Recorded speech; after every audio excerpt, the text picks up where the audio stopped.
नमस्कार, DD news के इस विशेष बुलेटिन में आप सभी का स्वागत है। मैं हूं आपके साथ भावना नैयर और मेरे साथ हैं मेरी सहयोगी दीपाली, जो आप तक सांकेतिक भाषा में खबरें प्रस्तुत करेंगी। शुरुआत करते हैं सुबह की सुर्खियों के साथ। शंघाई सहयोग संगठन की इस्लामाबाद में बैठक आज, विदेश मंत्री डॉक्टर जयशंकर भारत का रखेंगे पक्ष। हरियाणा में भाजपा विधायक आज चुनेंगे अपना नेता, पर्यवेक्षक के रूप में अमित शाह और मोहन यादव रहेंगे मौजूद। कल होगा शपथ ग्रहण।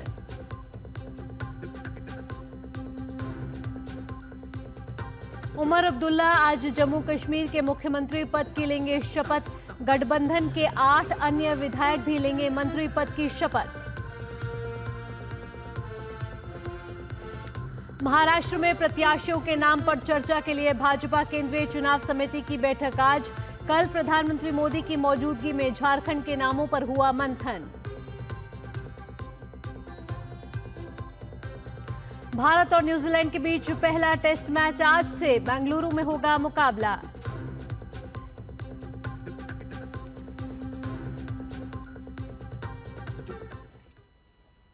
अब खबरें विस्तार से। विदेश मंत्री डॉक्टर एस जयशंकर आज इस्लामाबाद में शंघाई सहयोग संगठन की बैठक को संबोधित करेंगे।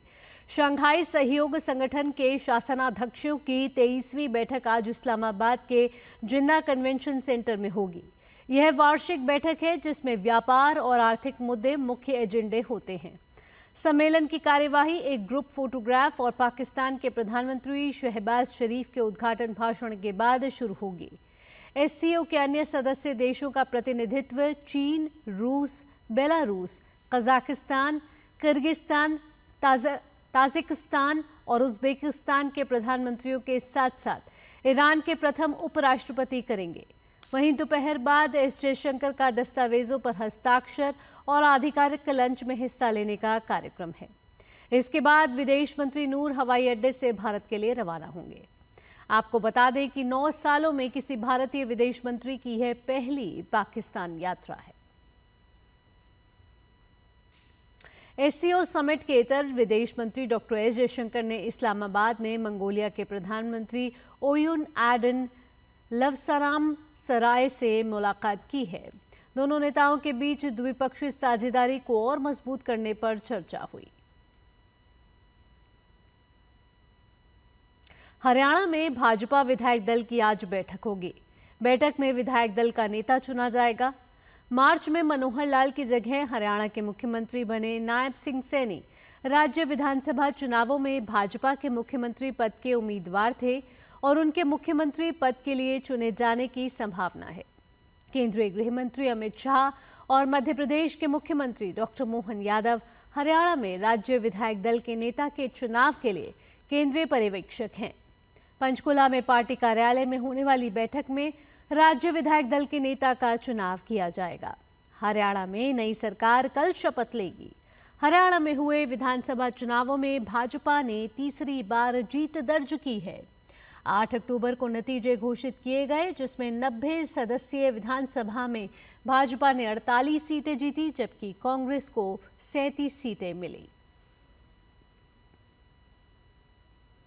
अब बात जम्मू कश्मीर की। नेशनल कॉन्फ्रेंस के उपाध्यक्ष उमर अब्दुल्ला आज सुबह जम्मू कश्मीर के मुख्यमंत्री पद की दूसरी बार शपथ लेंगे। अनुच्छेद 370 हटने और पूर्ण राज्य का दर्जा खत्म होने के बाद वह जम्मू कश्मीर केंद्र शासित प्रदेश के पहले मुख्यमंत्री होंगे। विधानसभा चुनाव में जीत के बाद उमर अब्दुल्ला ने सोमवार को सरकार बनाने का दावा पेश किया था। फिर एलजी मनोज सिन्हा ने उन्हें सरकार बनाने का न्योता दिया। 1998 में अपनी राजनीति शुरू करने वाले अब्दुल्ला को सीपीएम, आम आदमी पार्टी, कांग्रेस के अलावा 5 निर्दलीयों का समर्थन भी हासिल है। श्रीनगर में होने वाले इस शपथ ग्रहण समारोह में गठबंधन के 8 अन्य विधायक भी मंत्री पद के रूप में शपथ लेंगे। शपथ ग्रहण से पहले कल कांग्रेस ने गुलाम अहमद मीर को कांग्रेस विधायक दल का नेता चुना है। और महाराष्ट्र की राजनीति की भी बात कर लेते हैं। महाराष्ट्र में सभी 288 विधानसभा सीटों के लिए चुनाव 20 नवंबर को होंगे। अब सभी राजनीतिक दलों के लिए मुख्य मसला ये है कि इन पर उम्मीदवार कौन होंगे। महाराष्ट्र में लगभग सभी दल किसी न किसी के साथ गठबंधन में है। बीजेपी भी महायुति का हिस्सा है, लिहाजा सीट शेयरिंग करनी होगी। इन सबके बीच आज दिल्ली में बीजेपी मुख्यालय में केंद्रीय चुनाव समिति की बैठक है, जिसमें प्रधानमंत्री नरेंद्र मोदी, बीजेपी अध्यक्ष जेपी नड्डा और अमित शाह समेत महाराष्ट्र बीजेपी के वरिष्ठ नेता शामिल होंगे। सभी की मौजूदगी में प्रत्याशियों के नाम पर मंथन होगा। कहा यह भी जा रहा है कि महाराष्ट्र में बीजेपी की सहयोगी दलों के साथ सीट बंटवारे पर चर्चा हो चुकी है और ये काम लगभग पूरा है, लिहाजा जल्द ही इसकी घोषणा भी कर दी जाएगी। महायुति में बीजेपी के साथ एकनाथ शिंदे की शिवसेना और अजीत पवार की एनसीपी का गठबंधन है। 288 सीट वाली महाराष्ट्र विधानसभा में बहुमत के लिए 145 सीट की जरूरत होती है। वही बात 2019 के विधानसभा चुनावों की जाए तो यहां बीजेपी को 105, शिवसेना को 56, एनसीपी को 54 और कांग्रेस को 44 सीट पर जीत हासिल हुई थी। एआईएमआईएम, समाजवादी और एमएनएस जैसे कई दलों ने भी जीत का स्वाद चखा था। बात करें झारखंड चुनाव की तो बीजेपी यहां सरकार बनाने के लिए अपनी चुनावी रणनीति को लगातार धार दे रही है। चुनाव की घोषणा के साथ ही पार्टी ने बीजेपी मुख्यालय में केंद्रीय चुनाव समिति की बैठक बुलाई है। देर रात तक चली इस बैठक में खुद प्रधानमंत्री मोदी और जेपी नड्डा समेत अमित शाह के साथ झारखंड के बीजेपी अध्यक्ष बाबूलाल मरांडी, चंपाई सोरेन और अर्जुन मुंडा भी मौजूद रहे। काफी देर तक प्रत्याशियों के नाम पर विचार विमर्श हुआ। अब अगले 1 या 2 दिन में झारखंड के लिए पार्टी अपने प्रत्याशियों की पहली सूची सार्वजनिक कर देगी। सूत्रों के मुताबिक बैठक में झारखंड की लगभग 50 सीट के लिए उम्मीदवारों के नाम पर विचार विमर्श किया गया है और पहली सूची में 35 से ज्यादा उम्मीदवारों के नाम घोषित किए जा सकते हैं। कांग्रेस की तरफ से केरल की वायनाड लोकसभा सीट पर होने वाले उपचुनाव के लिए पार्टी महासचिव प्रियंका गांधी उम्मीदवार होंगी। राहुल गांधी के इस्तीफे के कारण वायनाड में उपचुनाव की जरूरत पड़ी। वायनाड में 13 नवंबर को मतदान होंगे और नतीजे 23 नवंबर को घोषित किए जाएंगे। इसके अलावा पार्टी ने 2 विधानसभा सीटों पर भी होने वाले उपचुनाव के लिए अपने उम्मीदवारों की घोषणा की है। कांग्रेस ने केरल की पलक्कड़ सीट से राहुल ममकुटेथिल और चिलकर्रा सीट से राम्या हरिदास को उम्मीदवार बनाया है। चुनाव आयोग ने कल 15 राज्यों की 48 विधानसभा और 2 लोकसभा सीटों पर उपचुनाव की घोषणा की है। अंतर्राष्ट्रीय खबरों की बात कर लेते हैं। अमेरिका ने इजराइल को आगाह किया है कि उसे अगले 30 दिन के भीतर गजा में मानवीय सहायता की मात्रा बढ़ानी होगी, अन्यथा उसके लिए अमेरिकी हथियार तक पहुंच खत्म होने का जोखिम पैदा हो सकता है।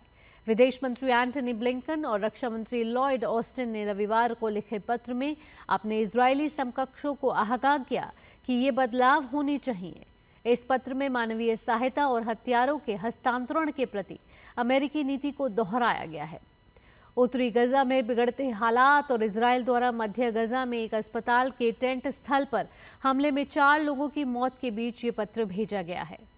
रक्षा विभाग के एक वरिष्ठ अधिकारी ने कल कहा कि ब्लिंकन और ऑस्टिन ने अपने इजरायली समकक्षों को इसलिए पत्र भेजा है क्योंकि उन्होंने हाल ही में गजा तक पहुंचने वाली सहायता में कमी देखी है। ऑस्टिन और ब्लिंकन ने कहा कि इजराइल को विदेश सैन्य मदद प्राप्त करने के लिए गजा में राहत मदद का स्तर बढ़ाना होगा। इजराइल को लोगों के सुरक्षित पनाह की व्यवस्था करनी होगी और सुरक्षा भी प्रदान करनी होगी।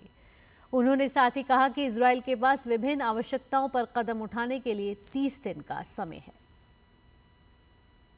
और अब खेल से जुड़ी खबर। भारत और न्यूजीलैंड के बीच 3 मैचों की टेस्ट सीरीज की शुरुआत आज से हो रही है। सीरीज का पहला मुकाबला बेंगलुरु में खेला जाएगा। हाल ही में बांग्लादेश के खिलाफ खेले गए टेस्ट सीरीज को अपने नाम करने वाली टीम इंडिया की नजर न्यूजीलैंड के खिलाफ सीरीज में पिछले प्रदर्शन को दोहराने की होगी।